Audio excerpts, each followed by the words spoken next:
What's up, everybody? Welcome to another episode of the Junkyard Dawgcast. I'm your host, Jordan Hill. Got Kipp Adams and Ben Wolk with us on this Tuesday afternoon. Loaded episode. Want to say thanks to everyone who is tuning in on YouTube. Make sure and subscribe to Dogs 24/7. We're going to wrap up spring practice. Some final thoughts from G-Day. Some final thoughts on what we saw during spring ball for the Bulldogs.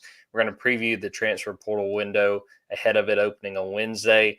What we're expecting from Georgia. What you need to know as Georgia gets ready for that final window in the transfer portal before 2025. Also going to talk about Georgia basketball, some big additions over the weekend, and a couple more they're trying to make in the days and weeks ahead. And then also talk about Georgia baseball as they come off a very productive series against Arkansas. So again, subscribe on YouTube, Dogs 24/7, and hang around for another loaded show.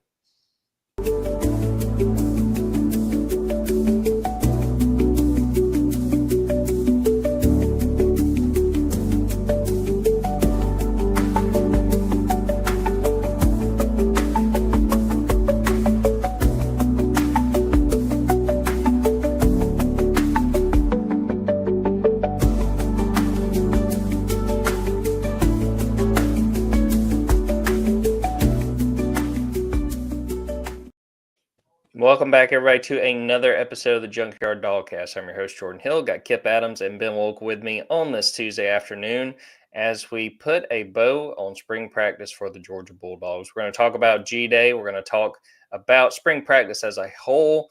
We're going to review our spring breakouts draft. I think maybe one or two of us feeling pretty good about that part of the episode. Others maybe not so much. But we'll get into that. We're also going to talk about the transfer portal, the spring window getting ready to open on Wednesday, what we're watching for with Georgia, both who they may target in the portal and what they could lose in the next couple of weeks.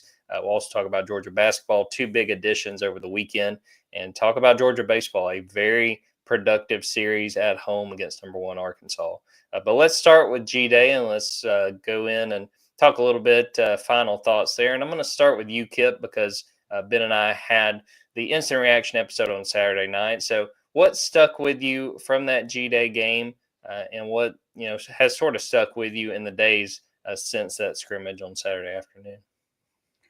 Well, having some time to think about it, it comes down to Georgia's biggest question marks not being answered in this format, just because we saw 88 throws on the day without really being able to unleash the pass rush. So, Kirby Smart spent, most of his post G-Day presser just using the mantra for the spring of fire, passion, and energy. And those are all great synonyms. But at the same time, I think Georgia's 2025 season is going to come down to, personnel and coaching more than anything. So, the positives I took from that are it looks like Zachariah Branch is the real deal, and it looks like he's going to, give them a spark on offense.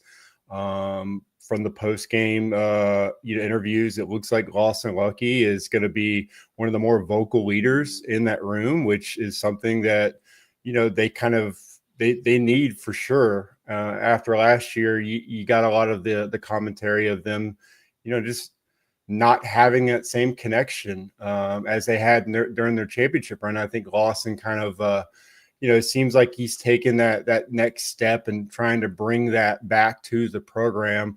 And just hearing, Kirby gush about Chris Cole and Justin Williams kind of echoes just what we saw on the field, is that these guys are passionate about the game of football, and it kind of showed up. It just looked like they were, just flying to the football and kind of playing the type of defense that Georgia's known for. Just an explosive, athletic group out there, and those two just kind of the reminder that that position room isn't going anywhere anytime soon. So I think it was unfortunate we didn't get to see more of Noah Thomas. I think you saw Gunnar Stockton having confidence in Zachariah Branch and having Colby Young out there. He was willing to just let it fly.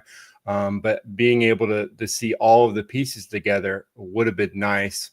And so going back to what I said at the beginning, you couldn't really figure out if they have improved along the offensive line in this setting.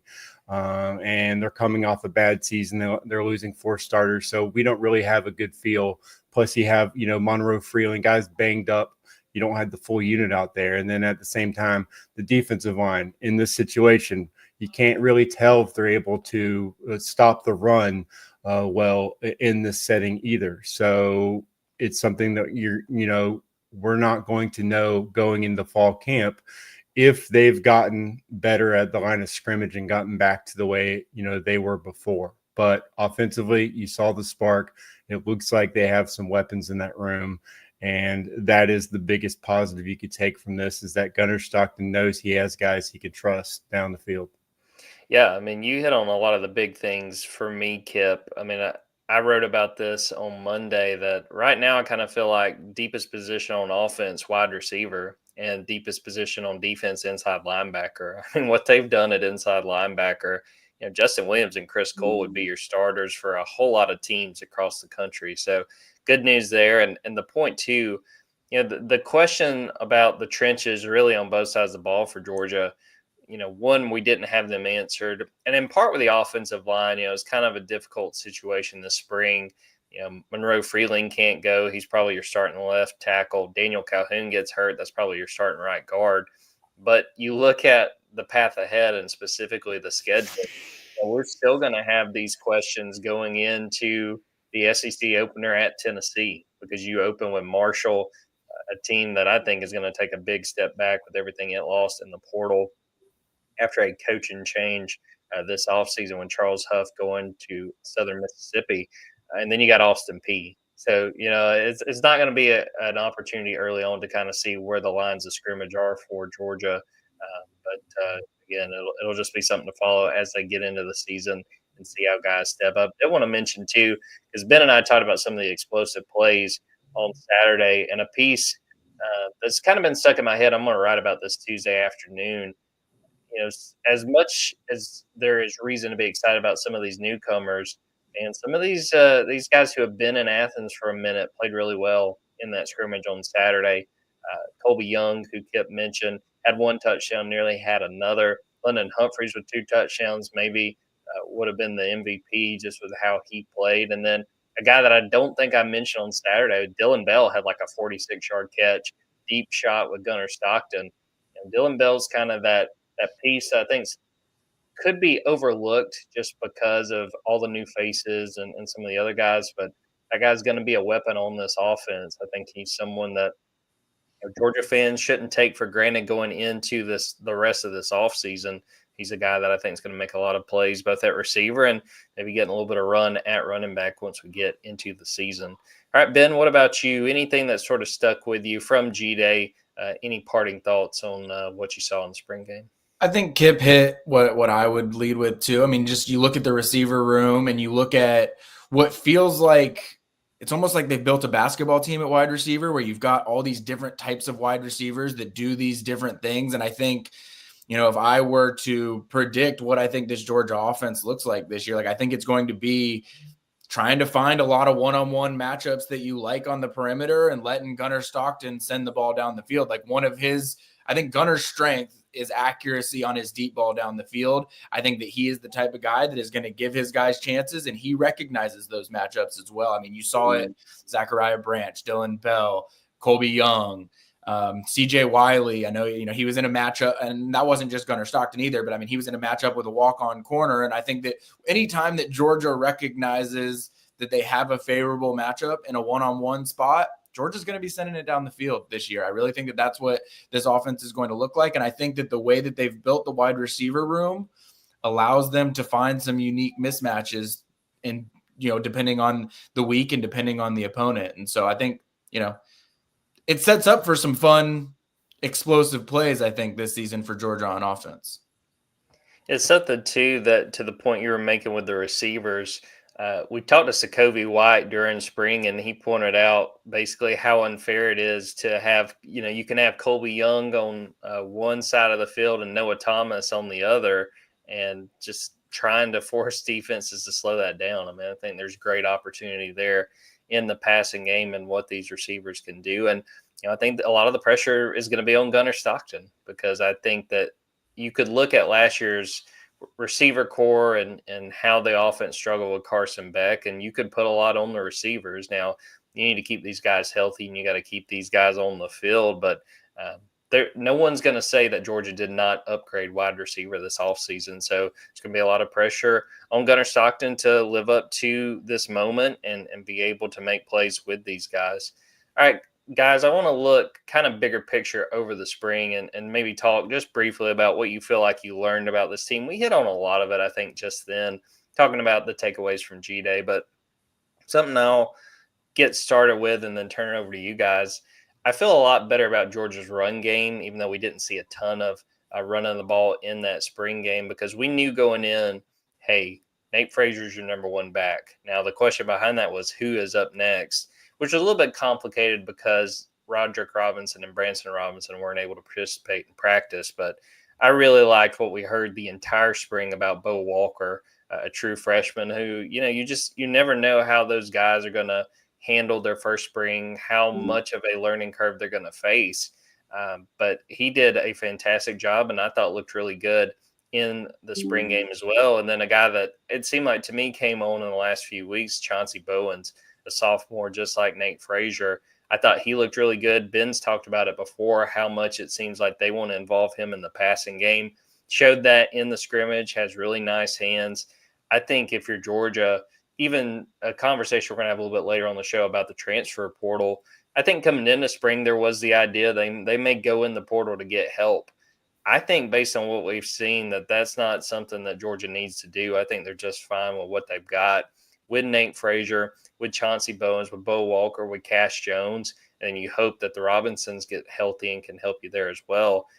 One of my big takeaways is just the run game, I think, is a much better spot now, coming up on mid-April than where they were before spring practice got started.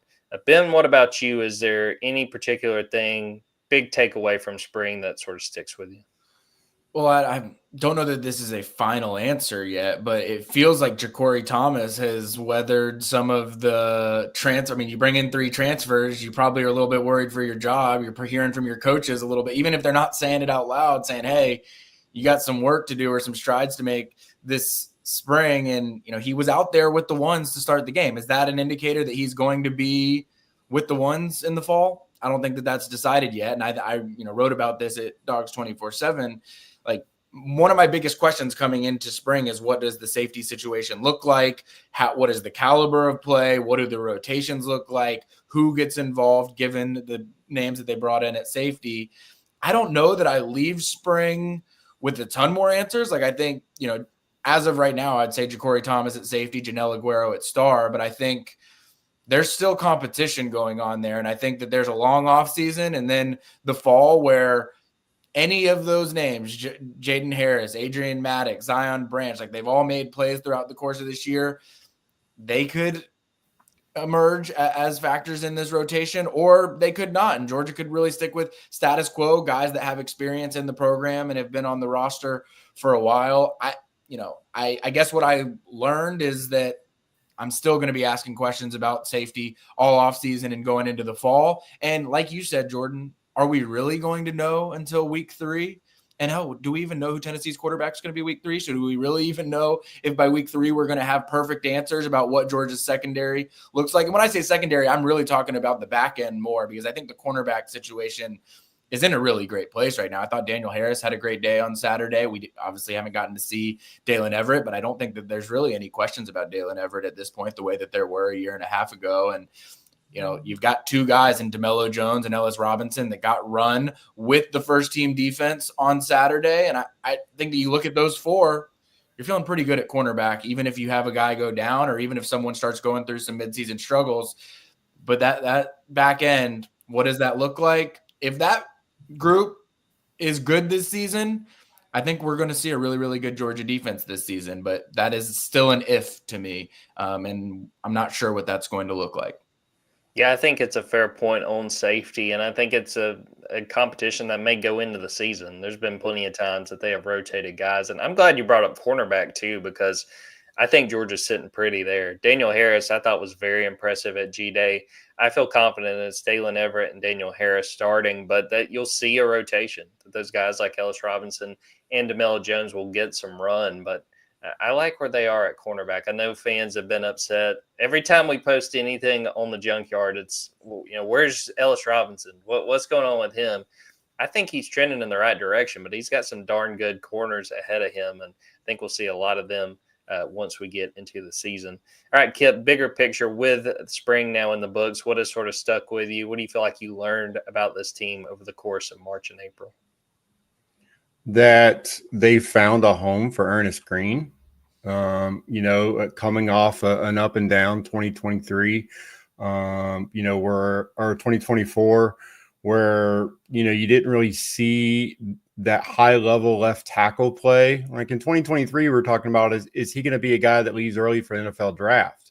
And then it was, is he a guy that, is someone you can trust as a starter coming into this offseason? So the G-Day performance kind of solidified for me what he did overall this spring, which was find a home at right tackle. And I just think that for a group that, again, lost 4 starters, Stacey Searles is trying to figure out the best 5 and going through all the different combinations. I think, along with Drew Bobo at center, and hope to see a healthier Daniel Calhoun to get a better look at him at right guard. But I think right now, a couple of your guys have found their spot. And I think Ernest Green at right tackle, and really for me, an impressive performance by Drew Bobo at center. You've got a couple guys you can depend on going into the fall. And I think that's really huge for this group. On the opposite side, I think we kind of saw how thin they are at the edge position on G-Day. The fact that Chase Linton's out there making most of the plays at that position. And again, they use Chris Cole there a lot too. That's where, they moved him over there. But, knowing that Gabe Harris was banged up and then seeing Quintavious Johnson get banged up too, it's like, okay, we now know.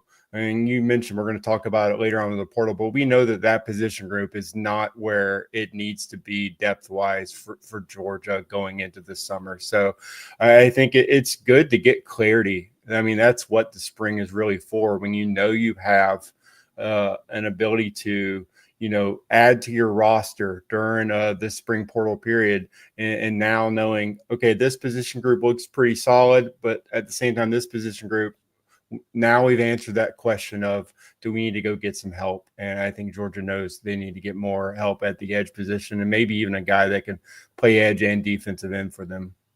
Yeah, you kind of had the feeling they might go after an outside linebacker in the portal. Going back a couple weeks ago, I asked Kirby about Quintavious Johnson. He was very complimentary, but just said he's not where he needs to be at that position. And he said it's not really Quintavious's fault. It's only, he's only been here like a year and 3 or 4 months at that point. But he's like, you're stepping into a position where you had Chaz Chambliss before, where you had Nolan Smith before, Robert Bill, experienced guys.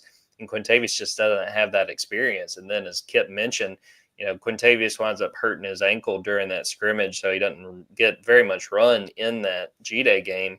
I think it's pretty clear that's the number one need for Georgia, and I think it's something they're going to address. Well, as much as it pains me, guys, we got to go back and look at our spring breakouts teams. We're going to go through real quick and talk about how we're feeling about each of our squads. And I'll give a rundown for those who don't remember. Ben had the first pick. Kipp had the second pick. I had the last pick, which wound up giving me the first pick in the second round. Ben's team was linebacker Chris Cole, cornerback DeMello Jones, defensive tackle Elijah Griffin, tight end Jaden Riddell, running back Dwight Phillips Jr., wide receiver C.J. Wiley, and offensive tackle Juan Gaston. Kipp had running back Chauncey Bowens, wide receiver Noah Thomas, cornerback Ellis Robinson, offensive tackle Bo Hewley, defensive tackles Xavier McLeod and Jordan Hall, and tight end Ethan Barbour. And then I had wide receiver Zachariah Branch, tight end Elias Williams, outside linebacker Quintavious Johnson, offensive guard Daniel Calhoun, inside linebacker Justin Williams, defensive back Chris Pill, and running back Bo Walker. Now, with the first vote before spring got underway, it's safe to say that Ben ran away with it. On Twitter, he got 52% of the vote. And then on the Junkyard, he got 51% of the vote.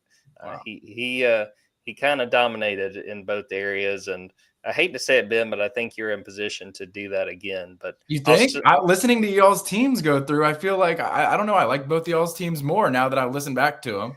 I think they're all solid, but you've got a pretty deep team. I do want to just kind of bounce around to each of us. So I'll start with you because you had the first pick. How are you feeling about the group you had and what we learned about that group over the course of spring? Well, I stand firmly in my 1-1 selection after seeing him on the field, standing next to him on Saturday. Like, Chris Cole is just built different. And you look at that linebacker room right now. I mean, it's not dissimilar to when, before Jamon Dumas-Johnson transferred, where you are looking at that room and you're like, man, it's so deep. How are you going to get everybody the reps that they deserve and get everyone involved? But that's just how I feel about the linebacker room right now. And Chris Cole, Kipp mentioned the outside linebackers, they're not where they need to be. Like, I think that even if you get a transfer to come in, which Georgia is going to try to do if the right guy enters, I still think Chris Cole is going to have to be utilized in that pass rushing way. And you're going to have to get creative with some of those linebackers, because I just don't, even with a new face at outside linebacker, I still don't think it's completely solved in terms of having the depth and talent that you want there. Beyond that, the freshmen that I like that I chose Elijah Griffin and Juan Gaston, really went out on a limb and took 2 5-stars. I don't remember when I took CJ Wiley, who was still available or who I could have taken, but he's had a great spring. And I mean, he even had a nice, one of the plays of the day, I would argue, during G-Day. Probably overdrafted DeMello Jones, which we knew at the time was a possibility, but I still stand by my guy, and I want to have DeMello Jones on my team. And then I guess at running back, you got Bo Walker with great value, I feel like, in terms of the buzz and the fact that you were getting him, I think, with your last pick. So probably could have, if I was trying to run away with this thing, I probably could have taken Bo Walker instead of Dwight Phillips, and that would have done me some good. But I like my team. But when I listened through to y'all's lists, I don't know, there's some names that really popped out to me on both of your teams that I feel like warrant a pretty high percentage of votes. Yeah, it'll be competitive, I think. But I think what really helps you with your team, Ben, and again, we'll let the people speak and cast their ballots. But I feel like your weakest pick is DeMello Jones, and that's still a guy that had an interception in one of the scrimmages. Like, it's a very deep team, I have to say. So you did well, and I am fascinated to see what the vote looks like. All right, Kipp, you had the second pick. We ran through your team a few minutes ago. How are you feeling about the group, how they wound up performing over spring practice? I mean, I think if Noah Thomas doesn't get banged up, maybe he makes a couple more plays, and I'm feeling a little bit better about this just from a G-Day perspective. I think overall I just didn't have any flashy guys that are going to everyone's going to go, oh, yeah, I remember, that thing that he did during G-Day or during the spring. So Chauncey Bowens had a strong performance. I think he's had a strong spring and showed that he can be a potential workhorse back for Georgia. But at the same time, no one really kind of just took the bull by the horns and ran away with it as far as, Xavier McLeod, Jordan Hall, had moments throughout the spring. Ethan Barbour had a nice play on G-Day as well. The fact that Ellis Robinson, is still in that battle with DeMello Jones, I think that's probably a win for Ben. And we talked about that. Like, we were going to get a direct comparison of kind of how these guys were performing this spring. And I think it was back and forth. It's still going into the fall. I think if anything, it kind of goes to the Daniel Harris and the spring that he had, that neither one of our guys were the head and shoulders above, trying to battle for that second cornerback position opposite of Dalen Everett. So I think overall it's kind of if we're doing spring breakouts, I didn't get to the finish line, but if we're looking at guys that we're going to play, move into big roles this season, I think from top to bottom, all of these guys are going to be, real big parts of this Georgia team. And that's kind of something we learned over the spring. So I like the depth. I like where these guys are coming out of spring. I just don't think it's that front page news. Like none of these guys had the dominating performance that a Chris Cole or that your number one pick Jordan had. On G Day, letting everyone know that he's been making plays all spring. So I think if you're going for depth, I still like it. But if you're if you want to win the vote with a flashy name, I think you guys did pretty good. I will say that too, Kipp. Like, I feel like the talent you have on your team and the production you're going to get this fall from your roster is as strong as any. But to your point, like Jordan Hall, Xavier McLeod, you're not getting like, oh, they did this big flashy thing. But I would want Xavier McLeod and Jordan Hall on my team right now. And I really like the Chauncey Bowens pick too, because I'll be honest, when we did the draft, I was sort of like, that kind of feels kind of high for Chauncey Bowens. And I thought he lived up to it. I thought he did a really good job. And again, had a good G-Day. Looking at my team, on the whole, I'm pretty happy with what my group did. Zachariah Branch, I had a pretty good feeling with that pick, and he made me look smart. Shame that Daniel Calhoun wound up getting hurt. I mean, I think that's your starting right guard. So he at least took some steps in the right direction before he got hurt.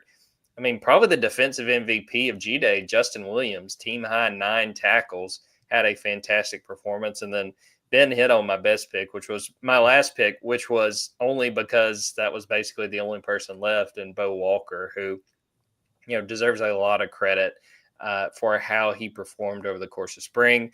A couple of my other picks, not great. Elias Williams, not a great G-Day, but he's a true freshman. He'll come along, and I'm sure he'll grow from that. And then Chris Pill was someone I thought could kind of sneak into that safety race and make some noise. Now, he did play for a little bit at safety with the first team defense with KJ Bolden, but he didn't quite make the impact I expected. And the other pick, Quintavious Johnson, would have liked to have seen him a little bit more at G-Day, but on the whole, I'm pretty happy with that team and some good value late. 2 of my last 3 picks, Justin Williams and Bo Walker, it's hard to get much better value than that. Yeah, I like your team a lot, the depth of your team. Who all did we injure through this process? I know, Dan, you mentioned Daniel Calhoun. Was there anybody? Was that the worst injury of the group? I think so, because Quintavious got hurt, as we mentioned. I'm just scrolling through. Jaden, I guess, got banged up at Noah Thomas got hurt as well in the spring game. Okay. We did a pretty good job. I don't think any catastrophic injuries happened because of this. Not like last spring, which, if you'll remember, my first pick was Ty Ingram Dawkins, who we immediately found out when Kirby spoke to us. Oh, he's not practicing this spring. So I was like, well, good value there. All right, we are going to take a quick break, come back and talk about the transfer portal, getting ready to open on Wednesday, sort of what we're watching for from the Georgia perspective. Also talk about Georgia basketball and finish off with some Georgia baseball.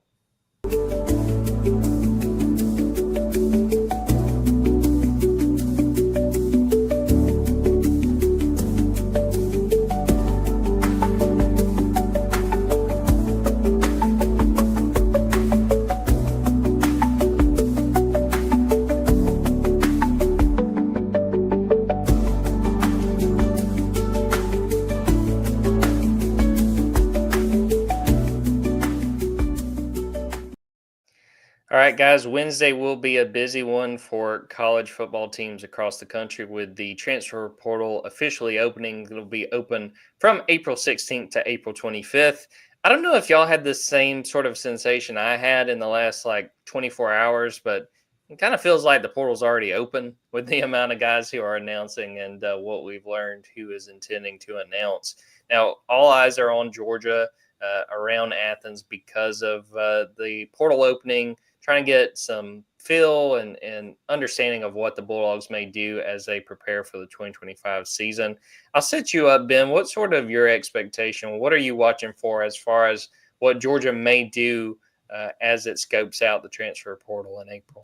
Well, I will say this too, the portal opens tomorrow, or we're doing this on Tuesday. So Wednesday is when the portal opens. I do find it interesting. Georgia players tend to enter the portal during the windows that they're supposed to technically be entering the portal. And it is always fascinating to see we set the date out. Oh, the portal opens on April 16th. And then it's like April 7th, we start really seeing names entering the portal. It just doesn't seem to happen that way at Georgia, which I think is a testament to how they go about the conversations with these players. Like I was talking to someone on Saturday that said like they've had all the conversations that they need to have with everyone, and they have a pretty good idea of where the roster is going to be and who they're going to be losing, so on and so forth. Like I just numbers wise, and considering what we've talked about, what Georgia probably has to bring in at other positions, like we're going to see a couple names go out of the portal or go out of the class or out of the roster in the portal. I don't expect it to be anyone that anyone's going to lose sleep over. But also, if you had asked me this right before Damon Wilson entered the portal, I probably wouldn't have been anticipating that one. And sometimes my gauge on what the general public will lose its mind over versus what I think they should lose their mind over is a little bit different. So I don't anticipate any names to hit the portal over the next few days, whatever that ends up looking like, that are going to be shocking or unexplainable or a major detriment to the 2025 football team. Maybe we can reconvene on the show next week and decide whether I was right in feeling that way or not. But to what Kipp said, like my focus is more, what is Georgia going to bring into the portal? And any time that a big time edge that fits what Georgia likes to do at outside linebacker enters the portal, like I'm circling his name and I'm starting to ask some questions about whether or not there is mutual interest there. You mentioned the running back position. I think it's the right guy has to enter for them to bring in a running back. Again, they're not bringing in a body for the sake of bringing in a body, but I think what Bo Walker did and Chauncey Bowens did this spring gave them some confidence, and there's some hope that the Robinsons will be able to come back healthy and provide the depth that you need at running back. The one that's interesting to me is, does Georgia add another quarterback? Like I really don't know. Like it feels like it's Gunnar Stockton's job. I don't think they're bringing anyone in to try and replace Gunnar Stockton for the 2025 season, but it is a position group that I sort of wonder, does Georgia feel set for the future at that position beyond Gunnar? Because there is a world. I'm not expecting Gunnar to light the world on fire and just be an automatic go pro after this year. But like, if there's a chance that he's gone after this season, like, are you 100% confident in what you have on your roster behind Gunnar? I don't know. Is that a question that you answer now, or is that a question that you answer in December? Another thing that I don't know, and something that I think that we'll be watching closely over the next week or so. You hit on a lot of the big things to me. Edge, very clearly, they're going to go out and try to find the right guy, a guy who can come in and start on this defense. Running back, I think it's got to be like an all-conference caliber player for that to happen, because as it stands, I think they've got 7 scholarship running backs right now. It's not like they don't have options there. And again, as you pointed out, Chauncey Bowens, Bo Walker, the way they performed, I think you have to feel good about where they are. Super interested to see if they go after a quarterback. The comparison I made when I wrote a story on Tuesday, see if they could kind of do like a Jaden Rashada thing for the second straight year. Jaden was a guy who had played a little bit at Arizona State the previous season, was a highly recruited guy coming out of high school, a lot of potential. It was sort of like, hey, let's take a chance here, bring him in. He's not going to be our starter. He's not going to push for first team reps, but see what we got in here. And, if it doesn't work out, not much is lost. And that's eventually how it played out. He didn't stick around at Georgia, and, he's in the portal right now trying to go next. So I think that can happen. The question is going to be which quarterbacks would be interested in doing that. Quarterbacks in the portal this time of year want to go somewhere where they can start. And I would be highly surprised if there was a guy of that caliber who could start with Georgia that Georgia would go after and put the resources necessary to get him. I just don't anticipate that. I think Gunnar Stockton will be your starting quarterback in the fall. Kipp, any additional thoughts on the portal, what you're watching for, what interests you when it comes to Georgia during this window? Obviously, first, I think Georgia's not just going to look for one edge guy. I think they're going to look for multiple guys. Like I said, I think that you need a pure edge rusher, but you also need a guy that can probably put his hand down and play some defensive end as well, just looking at overall the roster depth. And I think people kind of overreact to Georgia looking at different positions and thinking that Kirby Smart doesn't like what he has on his roster. And I say that to bring up running back. I absolutely think Georgia's going to look to bring in a running back, but it has nothing to do with Chauncey Bowens or Bo Walker's talent level. It has to do with the fact that you want to have more experience in the backfield. And as of right now, we don't know when Branson Robinson or Roderick Robinson are going to be able to play football for Georgia again, or if they're going to. And that portal opens up for them tomorrow as well if they think they need a fresh start, knowing that Nate Frazier comes back as the main league guy. So just as they went and got an ETN last year, they're going to look for someone with experience, in my opinion, because they want to be prepared for next season. You want to make sure you have someone with experience on your roster because you need depth at that position. You find out real quickly that when you have 5 guys, it could be 3 within a week in SEC play. And then, maybe some of these guys aren't prepared for every single situation. So I do think they're going to look for a running back, but it has nothing to do with the talent level in the room. And with that in mind, you go right to quarterback. Georgia is going to be selective by default. They knew Carson Beck was going to be the guy last year, and they still went after guys like, Jaden Rashada. They went after Mayava as well, and he went to USC. So I just think that's not going to change. You're going to want to have a guy that has the right mental makeup and some experience that just to have on your roster. It's going to have to be the right fit, and they're obviously not going to get into a huge bidding war for a guy that will likely be behind Gunnar Stockton on the depth chart. But I still think they want to have another guy with the experience at that position. And I'm going to say this every transfer portal window because it's always going to be true for Georgia. If there is a, talented defensive tackle available in the transfer portal, they're gonna look into it and go after him because you'll never have too many of those. I just think so that becomes where it's going to be up to the transfer portal and who goes into it. But if there's an outstanding defensive tackle available, I think Georgia's going to get involved there. You never want to sell yourself short on the interior defensive line going into the season. So I just think those are the positions where unless someone surprising enters the portal, and I think for the most part we're looking at reserve DBs, reserve offensive linemen, maybe tight end as guys that leave Georgia. I don't think those guys are going to change their approach. And so if there are no surprises, I think those are the main positions Georgia's going to look for to try to just build some depth and experience, because I think that's something that Kirby Smart just puts a lot of value in, is making sure he has enough experience at those important positions.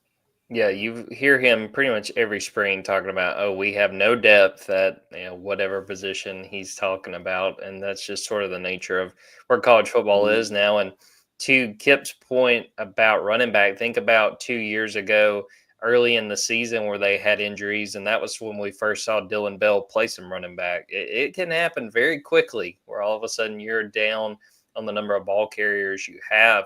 And then with the quarterback situation, the thing I keep coming back to is Gunnar Stockton's the only guy on this roster among the scholarship quarterbacks who has played a snap of collegiate football. And to be in that situation, and not only that, Ryan Puglisi right now in line to be the backup.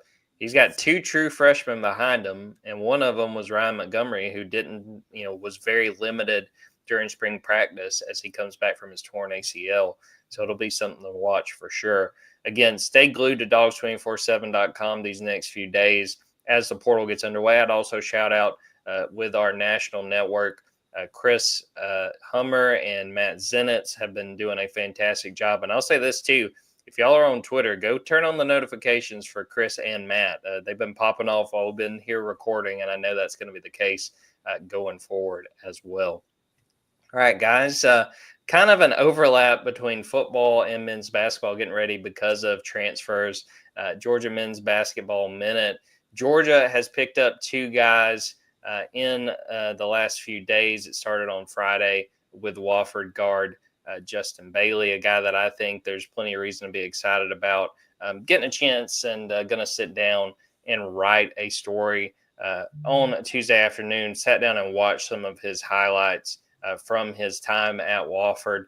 really talented guy. I see him as the replacement for Dakota LaFew, a very strong three-point shooter. I'm interested to see how he fits in at Georgia, because the thing I always talk about with these portal guys is the fact that, when you jump up from the Southern Conference to the SEC, that is a significant jump up in competition, the physicality, the stamina you have to have. But I really like what I've seen from Justin Bailey. I think he is a guy worth being excited about if you are a Georgia fan. And then on Sunday night, they had Cannon Catchings from BYU, a guy that I think there's plenty of reason to be excited about. Haven't had a chance to sit down and watch his highlights or his film quite yet, but this is a guy, when he signed with BYU, that there was talk about this could be a one and done guy and off to the NBA. If you recognize that last name, his aunt, Tamika Catchings, played in the WNBA for quite a while. I think she was a WNBA MVP at one point. A lot to be excited about. I know that was a pretty contentious recruitment between Georgia and North Carolina. I think Tar Heels fans were a little bit disappointed that Georgia was able to win out on that one, but I think there's a lot to be excited about with Cannon Catchings. I'll write about him later this week, really watching his game. But I like the pieces Georgia has added, especially those last two, as they rebuild this roster. I think they've got 3 open scholarships at this point. More guys are going after, and I would tease to stay glued to Dogs 24/7, because we're going to have intel as those pursuits continue. I'll start with you, Ben. What do you think of these latest additions and just where the Georgia roster is right now in the offseason? I would say it's incomplete right now. Like, there's still work that needs to be done. I love the addition of Catchings. I'm sure you wrote it somewhere, and so I apologize for not acknowledging or not seeing it. But the Tamika Catchings note right there is interesting to me. I love genetics are important to me.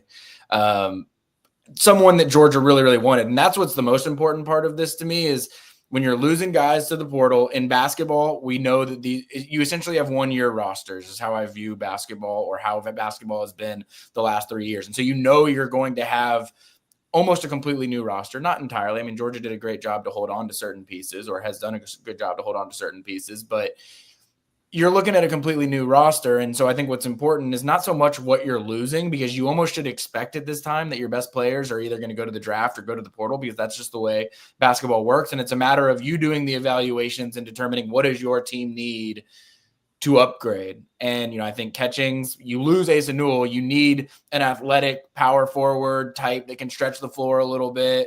Like, he's not going to be Asa Newell. I'm not saying he's going to be Asa Newell, but you need somebody that can at least offset some of what Asa Newell was able to do. And I think that Catchings is a great choice in that. Obviously, get the shooter from Wofford, I think, is a big addition as well. But I still think Georgia needs offensive productivity in the portal. I know that we've mentioned, and we've had some posts on Dogs 24/7 about Alabama's Darion Reed as a possibility, which doesn't necessarily answer the offensive productivity that I'm talking about here. But I will say, I would encourage people to stay locked in at Dogs 24/7, because I do think that Georgia is still in the mix for a couple of guys that are in the portal that do have that elite offensive pedigree. And I'll just say Georgia is prioritizing those pieces right now. Like, Georgia really wants to bring in somebody that they think could be a 20-point-a-night scorer for them. And I don't think they're going to make too many moves in the basketball portal until they get firm answers on that front. And I know that Jordan, as I've said many a time, covers basketball better than anybody in the Georgia market. And so I'm sure that he will have plenty of updates for you here coming up soon as well. I'll make sure and Venmo you that $20 Yep. I promised for that. Mention Tamika Catchings. His grandfather Harvey Catchings played in the NBA for about a decade, so he very natural athlete, and I think a lot to be excited about there. Kipp, what do you make of the latest additions and just where Georgia finds itself right now with plenty of moves still left to be made? I think offensively, you have to be excited about getting these guys. I mean, between Wilkinson and Catchings, and just the 3-point shooting that theoretically they're adding. I think with all 3 of the guys they brought in, you have to just acknowledge that the length and athleticism and the physicality they're going to play against in the SEC is probably going to bring those numbers down a notch overall. It's interesting, lineup options for Mike White. And I think the key to unlocking the potential of a player like Catchings is to get him to buy in, because you can kind of see once BYU got into, the real the part of their schedule where they were trying to lock in and get ready for the tournament, his role kind of went down a little bit. And, that was probably shocking for him to be coming off the bench, to see his role dwindle a little bit, and to also know that they were probably doing that because of defensive, inconsistencies from him. Well, that's something Mike White's going to have to instill in him, that you're coming in as a really talented player who maybe didn't have the freshman season you thought you would. But you're not locked into a starting role by coming here. This is the kind of, he needs to make sure he has the proper culture there, and to say that you still have to lock in on defense. You're not being handed a starting role here. We've had really talented players. We just had one who's, going to be a first-round pick leave. These guys have to buy in. And I think that's going to be the key with a guy like Catchings, and especially if they, add a guy like Reed as well. These guys have to buy into the roles, and they have to be willing to play defense to get on the court for Mike White. So I think that part is intriguing. And as to Ben's point, I mean, until we find a true point guard, the offseason can't be. It has to be an incomplete as far as what Mike White's done in the portal. But as far as overall talent, especially the ability to shoot, you'll have to like what they've added to the table, because I think that was still kind of an issue last season. These guys have to be able to consistently make shots. Hopefully they've fixed that. Now go find yourself a point guard. Yeah, I think it's a situation where when you look at Georgia, the big need still, with multiple scholarships still out there, is point guard, and they're out there chasing a few guys. I would encourage you guys, again, subscribe to Dogs 24/7. I had a story on Monday with some names to know, what we know about those guys at this point in the portal window, and in this offseason. But yeah, there's still moves to be made, but I do like what Georgia's done to this point, and we're just going to have to see if they can keep it up. All right, Georgia baseball really quick. Shout out to Olivia Sayer. She does such a great job covering this team, and she had a lot to write about over the weekend. Georgia took 2 of 3 against number 1 Arkansas. Bulldogs playing really well, 32-6 overall. A situation where they're getting ready to go to Vanderbilt and see if they can continue to play well. So Georgia, I think, needed that series against Arkansas after a tough run against Texas the previous weekend. Georgia baseball plays Georgia Tech tonight, and I believe Olivia will be on hand for that one Tuesday night, and then they play at Vanderbilt. So that will be a series to keep an eye on as Georgia tries to keep up with what is just a absolutely loaded SEC. All right, guys, I think we're going to wrap up the episode right there. I appreciate Kipp and Ben for popping on. Thanks to everyone who tuned in and watched this live, everyone who is watching or listening after the fact. Be sure to subscribe to the Junkyard Dawgcast wherever you get your podcast. Be sure to subscribe to the YouTube, to the TikTok, to the website, dogs247.com. Ben, we are going to have a Stay Wolk episode on Thursday. Why don't you tease for the folks what we're getting ready to talk about? So we will have a lot of decisions, upcoming talk. I mean, we have commitment dates scheduled right now for 5-star offensive lineman Jackson Cantwell, 5-star quarterback Jared Curtis, one of Georgia's top offensive line targets, Malcolm Gaston. All of those guys have commitment dates scheduled May 5th or sooner. So we'll be talking about everything that we've heard with them.